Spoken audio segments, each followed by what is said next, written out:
ಒಂದ್ ಎಕರೆಗೆ ಈಗ 4 ಎಕರೆಯಿಂದ ಒಂದ್ 2,500 ಮರ ಇದೆ. ಟೋಟಲ್ ಓವರ್ ಆಲ್ ಆಗಿ ಈಗ ಎಷ್ಟು ಕುಯ್ಲ್ ಆಗಿದೆ ನಿಮ್ದು?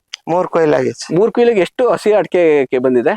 210 ಕ್ವಿಂಟಲ್ ಆಗಿದೆ. 210 ಕ್ವಿಂಟಲ್. ಇನ್ನು ಎಷ್ಟು ಎಕ್ಸ್ಪೆಕ್ಟೇಷನ್ ಇದೆ? ಇನ್ನೂ 150-200 ಕ್ವಿಂಟಲ್ ಆಗ್ಬೋದು. ಒಂದು ಗುಡ್ ಒಂದು ಇಳ್ ತೆಗಿತಿದ್ದಾರೆ. ಈ ತರ ಯಾವ ತರ ಗೊಬ್ಬರ ತುಂಬಾ ಜನ ಕೇಳ್ತಾ ಇರ್ತಾರೆ, ಕಳೆ ಇದ್ರೆ ಅದ್ರ ಮೇಲೆ ಗೊಬ್ಬರ ಹಾಕ್ಬೋದು ಅಂದ್ರೆ, ಅದ್ ಕಳೆ ಇತ್ತಂದ್ರೆ ಕಳೆನೂ ತಿನ್ಕೊಳ್ಳುತ್ತೆ.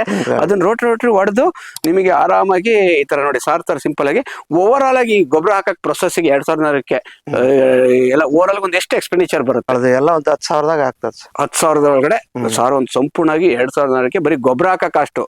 ಟ್ರ್ಯಾಕ್ಟರ್ದು ರೋಟ್ರೇಟ್ ಹೊಡಿಯೋದು, ಆಳ್ಗಳ ಗೊಬ್ಬರ ಹಾಕೋದು, ಕುರಿ ಗೊಬ್ಬರನು ಹಾಕ್ತಾರೆ, ಅಕ್ಷಯ ಸಮೃದ್ಧಿ 2 ಸೇರ್ಸ್ ಮತ್ತೆ ಮಿಕ್ಸ್ ಮಾಡಿ ಒಂದು ಸಕ್ಸಸ್ ಆಗಿ ಒಂದ್ ಮರಕ್ಕೆ ಈ ಗೊಬ್ಬರ ಹಾಕಕ್ಕೆ ಏನೆಲ್ಲ ಪ್ರಿಕಾಷನ್ ತಗೊಂಡ್ರಿ, ಏನೆಲ್ಲ ಪ್ರಿಪರೇಷನ್ ರೆಡಿ ಮಾಡಿದ್ರಿ?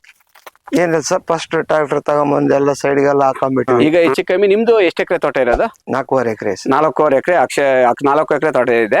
ಈಗ ಒಂದು ಎಷ್ಟು ಗಿಡ ಕೂತಿದೆ? 2,400 ಗಿಡ ಇತ್ತು. ಓಕೆ, 2,400 ಗಿಡ ಇದೆ. ಈಗ ಯಾವ ಮಂತ್? ಈಗ ಡಿಸೆಂಬರ್ ಮಂತ್ ಅಲ್ಲಿ ಗೊಬ್ಬರ ಹಾಕ್ಬೇಕು, ಬೆಸ್ಟ್ ಮಂತ್.